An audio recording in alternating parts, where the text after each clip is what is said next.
So,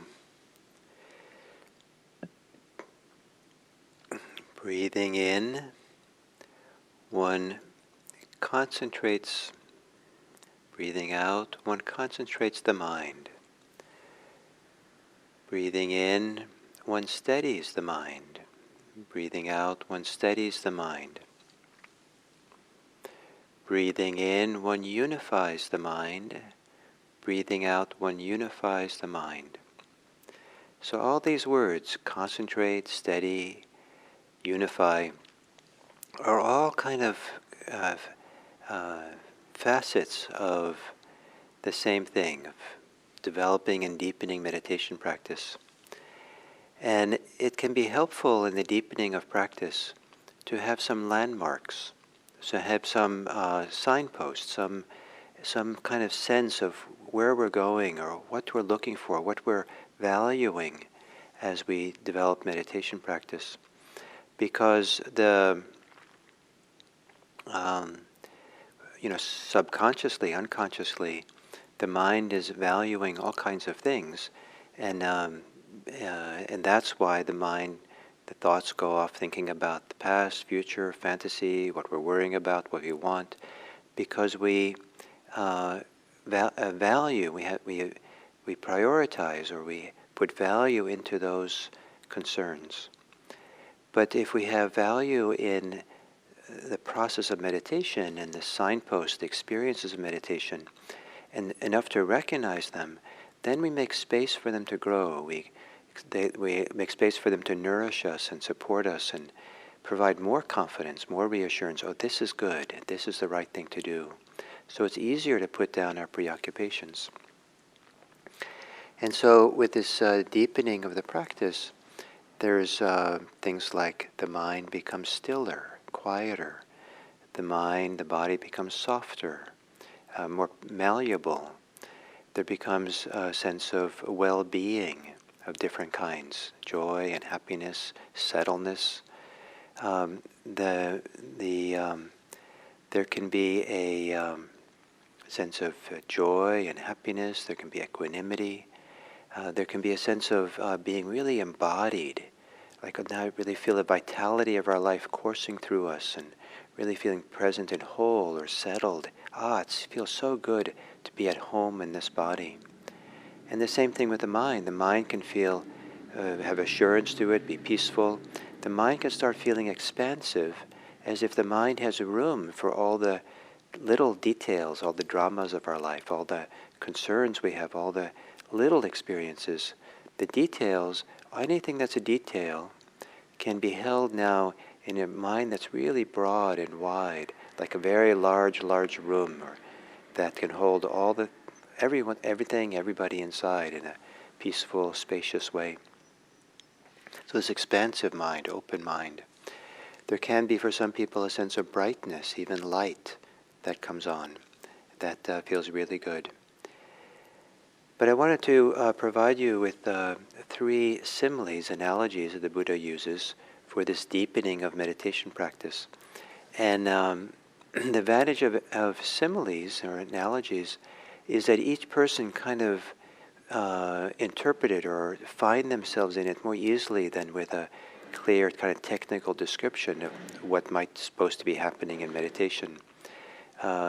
Simile analogies are a little bit like poetry. They're evocative. They touch our kind of imagination, maybe even our emotions a little bit.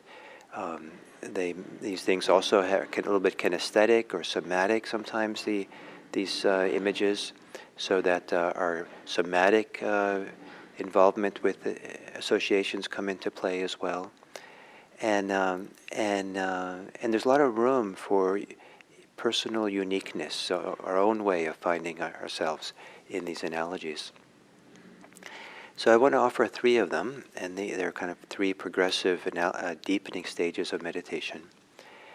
And the first, and they all have to use they all use water in the analogies, and it's never been explained to me why water keeps being used in these similes, analogies, what it represents.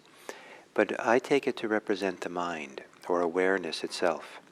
And that's the medium in which we're operating right now, or the mind, the awareness. And so this awareness begins, um, um, takes different shapes, different forms as the practice deepens. So the first simile is water being sprinkled into, in our modern equivalent, into flour. And as the water gets sprinkled in, the water gets folded in, kneaded in, stirred into the flour until the flour becomes dough, to make bread.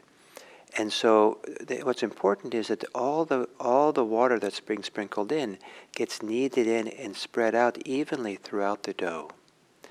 And so part of the kneading of the bread, kneading of the flour, the dough, is to get that spread out, equally around, so that the dough kind of can hold the flour can hold together into one whole. So that's the analogy, and in a sense, the flour is the body, and the water is the awareness or the mind. And we want to bring these together so the awareness is immersed in or penetrates throughout the body. So the body and mind are to be in the same place at the same time. If the mind is thinking about other times and other places, then the body and mind are separated. But if the mind starts focusing, awareness starts entering into the body and is present for the body, like for the breathing, then the mind is kind of in the same place, in the same time as the body. And by doing that, what we're looking for is the body and mind to end up in a kind of harmony with each other, a kind of unification and harmonious working together, where there can be real experienced feelings of health and healthiness and wholesomeness that can't be felt if there's a real dichotomy, real separation between these two parts of ourselves. And so we take awareness and we bring it into our breathing. And it's kind of nice. The breathing itself is kind of a massage, a kind of a kneading, but we bring our awareness and we place it, we sprinkle it into something like our breathing, and then we want to knead it. We want to stay there with the breathing. And those are two different movements that I talked about yesterday. The contact, the placing of attention somewhere, like with the breathing, and then keeping it there. And keeping it there is not holding it necessarily steady, but a gentle kind of working it and staying there, be there. And then we have to do it again because the mind wanders off. And we come back and connect and stay there. And that's a sprinkling of awareness into our breathing, into our body.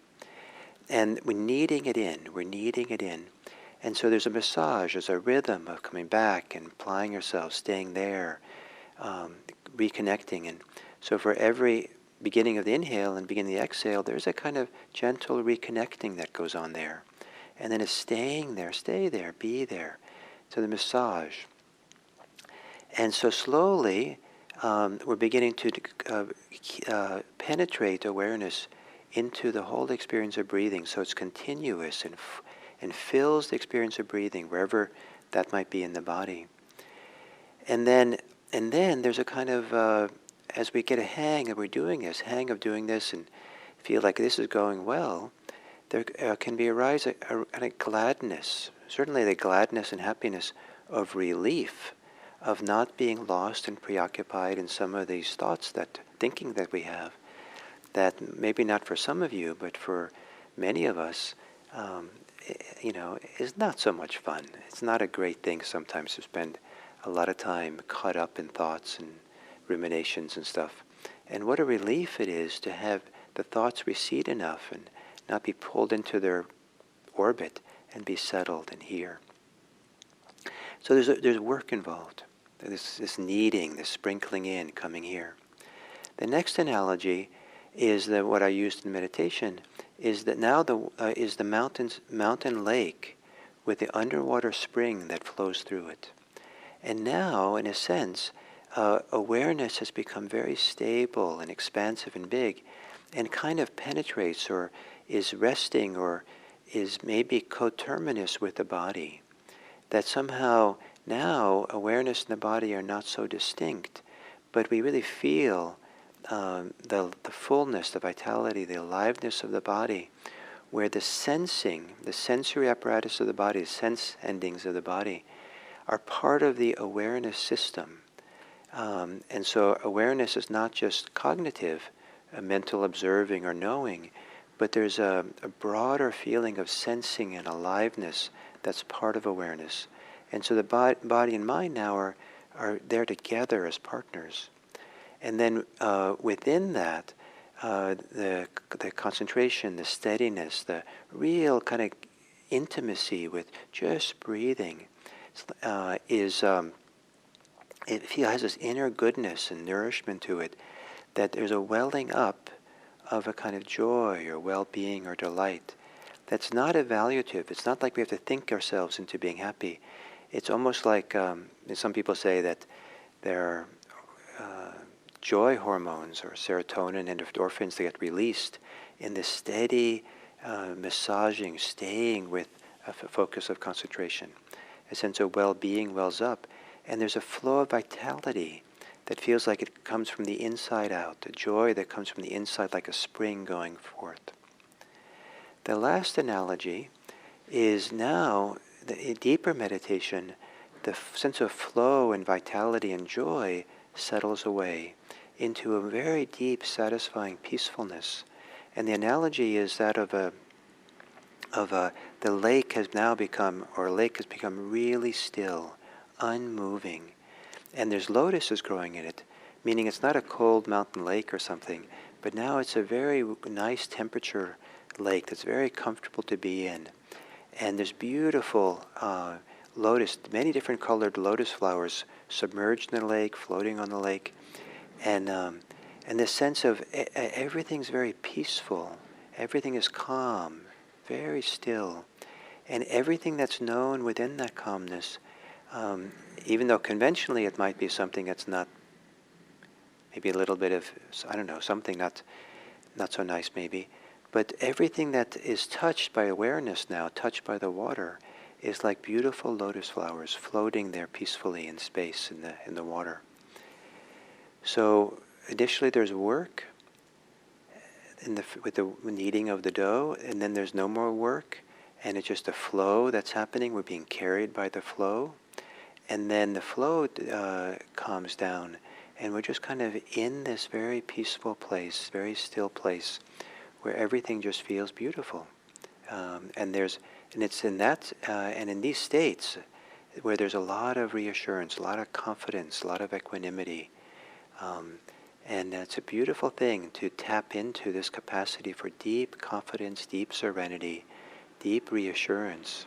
It does the heart a tremendous amount of good to have it.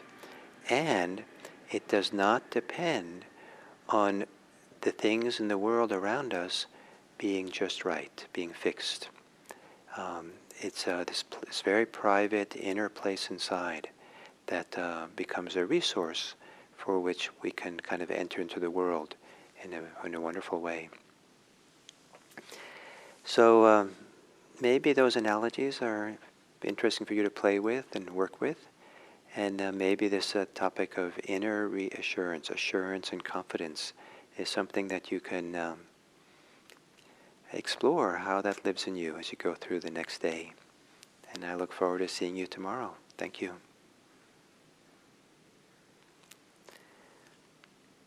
And then to mention again that Monday we'll have a community meeting after our 7 o'clock sitting and the Dharma talk, so about around 7:45. I'll post a Zoom link in a variety of places on the IMC calendar for this event and the IMC What's New section, and also I'll put it on the chat here for the YouTube as well. And we'll have that meeting as a kind of marking our 1 year of doing these 7 a.m. sittings. So I look forward to those of you who will come. Thank you.